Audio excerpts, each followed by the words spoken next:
Hello Sobite tunin zong thusim tha khat ngai kit dingin aimi tangpa channel hin vezo se ka hin le mu ve hichi thusim hi kaloi pa na hin su da hin 2011 kuma hostel laya ama ta in athil to a hin su da hin kisem thu a hi lo le ki pat thu ima cha lowa ama na hin sut bang banga ka hin sei ding a hin hi je chun a chei na ge ngai chi din ka hin te mu ve tun thusim anangai khom taute ka khova class 8 ka hin chai zo chun le kha sim kana thanup ji le exam ho hoita a kana bol ji ji chun kanu le ka pan jong school hei zep tin high school min thang ta khanin admission aina bol pi hlonin class 9 chu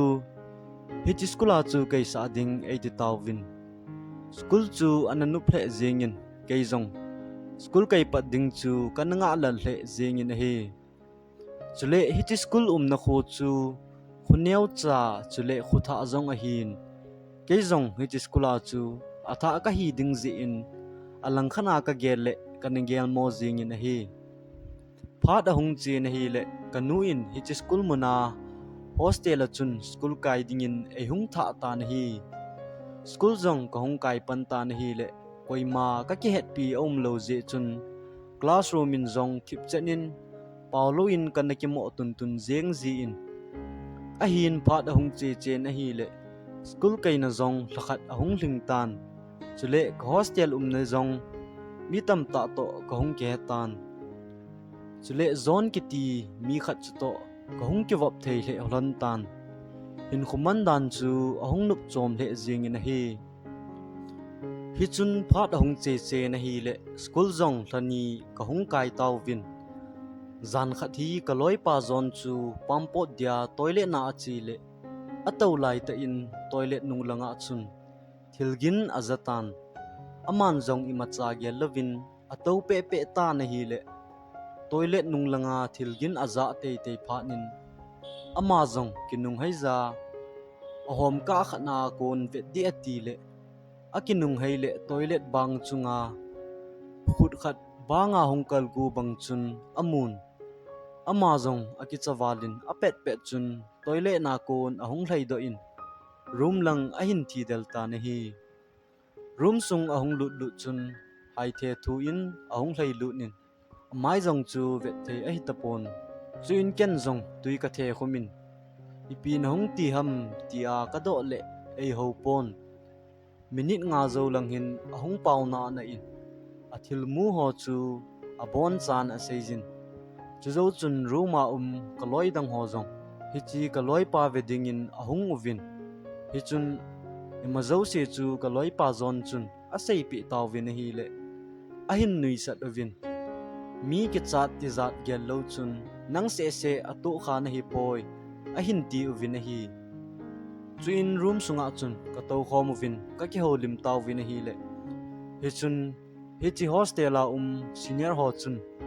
kaloi pa zon thil to chu ki chat na thei zong a hi poi ke hon zong hi chi sanga kho che che a chu ka to jiu ve a hin ti win ki chalo bang chun a hin sei taw win chule ama sa zong mi khat wa chaka ma a chi le hong ki le ni zana pat adam mo in a in ko ten hospital a apui leo hong dam do in a hin hi chi hostel a hi lo le hitilai school muna ahung tha akit zi leo adam mo kit zin hizi a chu school le hostel a zong thei taloin mun choma school kai a hitai tin a hin sein chule koima achanga sun hi hen zan hi zong le podo ngam lo a hitai tin a hin sei taw win hi le ke zong kamo ti za jengin ka loi pa zong achanga toilet chi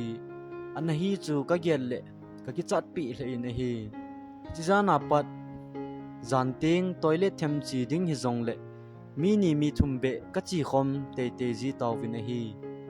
sun lewang ichanga chi the a hinan a hin wagam hla ding wang senior ho chun ena pho ziu win hi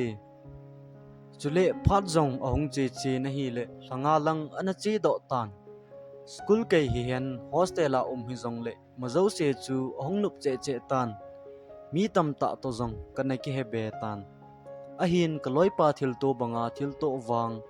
koima hi chi zawa pat chun an khatapo na hi chun zan khat hi teachers day a dingin lam ka ki hil lai ta uvin kaloi pa zon chu kati anum poi kadam thim hi e tin ahin seitan hi chi phat chun keizong warden pa koma ka seizin ruma kaga tha tan chuin keizong lam khil ding chun ka ki le ki tan hi le minute son zo chun kaloi pa zon chu ruma pat ahong ki nin keizong kamu mu chun kadat mo le in hi chun akom kanayin kadam poi na ti hi lo ham pidian hong kit ham ole nadam hitam tia ka zo le ei ho pon warden pan kaloi pa zon ahin mu chun ahin ko pe zengin chom khat a kho lim hlonin ipi asai hlon wang kazata pon hi chun lam khil na a zawding chun ahin sol kit tan keizong ipi na sai hlon ham tia ka do le ei ho pon zi chun kenzong adam thim lo zi a paunum lo hin te tin ka gelin lam chu ka ki hil pan kit taw vin hi chom khat ka ki hil be ovin hiti zo chun ka hung hai taw vin hi warden pan zong lam ki hil ka nga zo chun ei hin kawin na loi pa hi iti ham tin ei dong in hi le ken zong ka loi pa zonin asai bang bang chun kadam mo e ati e kati le warden pan tu zan ke ruma gi ding a hitai inzole anat hi hindel khale boy ding a hi tia asai zo zo chun arum sunga apui lunin keizong imudingin ka room chu ka zone ta na hi keizong ka loi pa zonum chan ho chu ipiti hintem tia ka gel gel le van ahung gingin huilago ahung ke thon a hi le dam ka hin sa phat chun pon chu ka kisilin ka room met ho chu mang phaute tia ka sei le mang phaute a hin ti so so vin chuin keizong ka i mutan hi le zan pung khat vel chun gong khang kit tan hi le go zong anazun alai jin chule hui zong an hat le in hi keizong imut ding kati le ka e ahung su tan amasa ka loi pa zon thil to chu ka gel le toilet zong ka chingam tapon room sunga mi khat to su khanga ke puiding kati le koima zong ko sakhang nom ki pon chule ki sakhang jing zong le go a hat to lai zong athi ji chun koima hung nom pon te katin hi chapha chun keizong ipi ki to lom lom pon te nidang zana bon ima ki to khalo katin pampot dingin toilet lang chu ka zon tan ka pampot tan hi le go a hat ji le toilet bang ho zong tin a hi ji chun toilet sung chu a chol ha jingin hitia chu ka to to le phulo hello chun toilet ko chu chola in ahung ki beng tan keizong ka ki chat wal ji chun ka pau ngam pon chule pamlanga mi ol ola ahung pau kin zong ka zatan phat chom khat zo chun ko chu ahung ke beng kit tan hi chun keizong ka ki chawal jing tan hi ti hin ki chapuma aki umle thilphalo so te in te katin ka ki chat le wangin koina hi ham tia kaga seile koi machan ei don but pon kaga sei kit le ei hin howin zon ka hi e ka e aso waltai kino in a hin tin kenzong ka loi pa zon adam lo zia warden pa roma gi a chule room sunga toilet zong uma hilanga ipi ahung bol diham tia ka gel chun ka ti ahung za che che tan kenzong ka ki chei pe di tai ga hunga in tia ka sei kit le koima zong ahung pau kit tapo na hi hichun aban toilet na kwat kin le ki kha gin chu ka zan e ka tha chai chai chun keizong ka ki chai tai tia kwat chu ka ga hona koi momo ham kwat hin beng chu tia pamlang ka ga vet le koi ma zong ka modi pon toilet ban pa kwat gin ka za ngal ji chun ka ho le koi man ei don but pon ken zong ka gel le mihim hilo hin te katin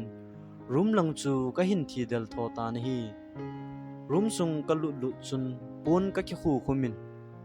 imut pe jing di ka ti le ka room ko chu ahung ki beng pe kit jengin bai zon ka he kot nei hung hon pi in ahung ki tikit tan hi le ke zong ka ki chawal zengin ko loi pa zon hi athi angap hitam ahlagau hin ehung ki het sa hin te tin ka gelin ki chapum pumin lupna chun chatlo ngam lovin pon chu ka ki khu khumin thip be chan ko tan hi le kot chu ahung ki bankin in ke zong thip chenin chatlo ngam lovin ka ki chat je chun pon chu ka ki silin athum ve chan na in zong kot chu ahung ki bankin in zon ka he kot nei hung hon pi in tin ahung ki sei ki tan ken zong ka loi pa zon na hi khale ka tin abana kot ahung ki be kit ding chu ki chapum pumin ka nga tan hi le som khat zo chun kot chu ahung ki bank ki tan ke zong ka tho do in ki cha sa sa chun kot chu gahon ding ka tin ololin ka chi in kot pang ka gei phanin kot chu ka hon le koima la ka mukit tapon ahin a khel langa school nunga chun mi khat thlasit ta a tolang avena ato chu mangphil phulin ka ga amun kot chu ka kha loi chalin ken zong koi a hit dem tia ki chapum puma ka gelle alim put dan chu ka loi pa zon to ki lo ka sa angal ki ji chun kot ko han pi lo ji a lunghang a hin te ti chun ka gelin kot chu ka ga hona ka vet kit le ana to na lai ji chun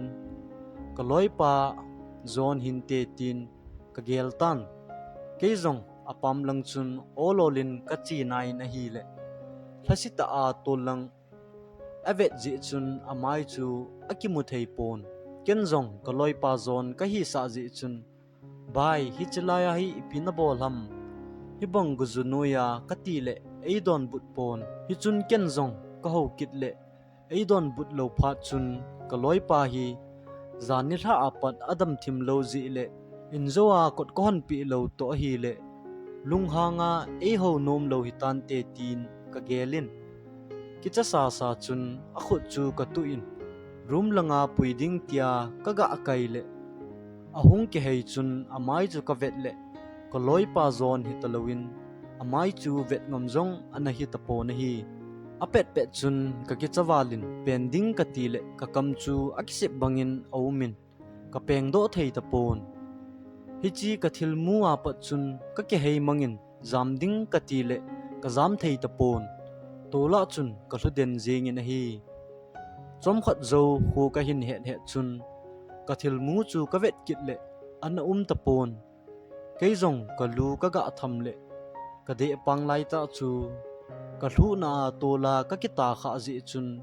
ana pomin hi chun ke zong ka ki chawalin room langa chun ka hlai pein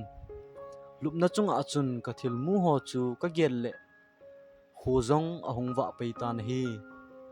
chuin hostel bel chu ahung gingin pamlanga ka pot do le ka loi pa zon chu warden pa room apat ahung pot do ka mu chun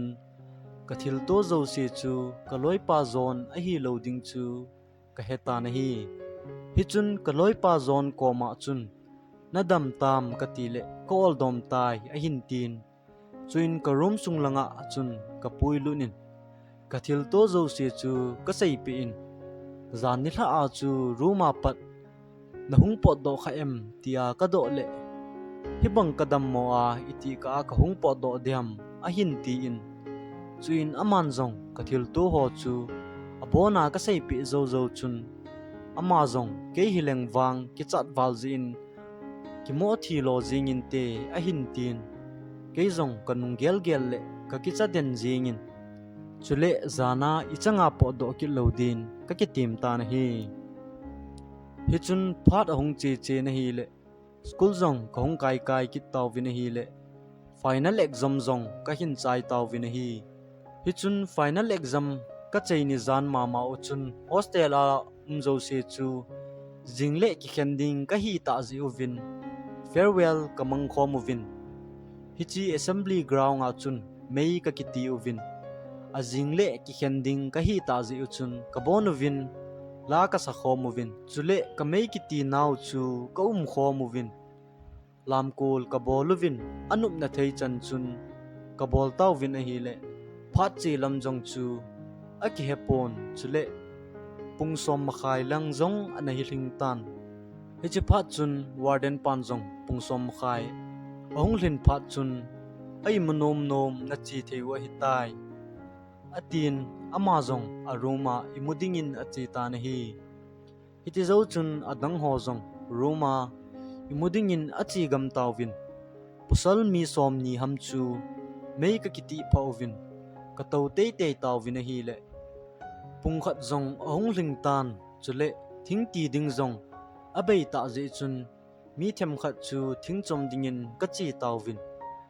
ka hung hlun zo chun mei chu ka ti phawin hitia chu ka to to le ka lo wa mi khat chu tola anaki zamin hi chun ke hon jong ka mu mu chun akom kanai luduvin ka vet le thang boy chu anahin chule tola chun allo in ke hon jong ipinati ham tia ka do lew apau pon hi chun ken jong ka vet le thing choma ka chi na wa kun a hi ding chu ka he in hi chun ke hon jong room sunga kapulu devin lupna ka lup sa lew asunga hlagau phalo lut a hi ji chun atha jong a hadin chule ki hla le thangboi chu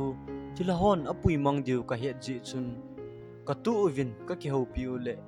a hi lo lo a hin seizin chule nei hla uvin hi chepa hi ka tha ding a hi a hin tin hi ji chun ke hon jong ki hla le a phalo so ding a hi ji chun a phat taka chun ka tu uvin chom khat zowa ong phat dom phanin ka hla u le hong ding do in ka tu le ka tu zo povin pamlanga a hlei do in anu le pan naw sen a kai hlona amasang langa a chi hlon chu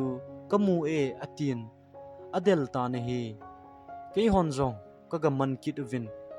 lo ka don sa uvin zen thei thei chun ka zen tawin ne hi le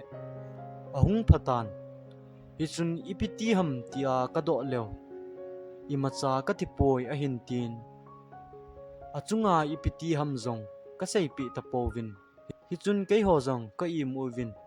azing ni khoin ka ki khen ngam tawin a hi thusim hi chan hin a ki chai tai. Tell me pretty lies, look me in the face. Tell me that you love me, even if it's fake.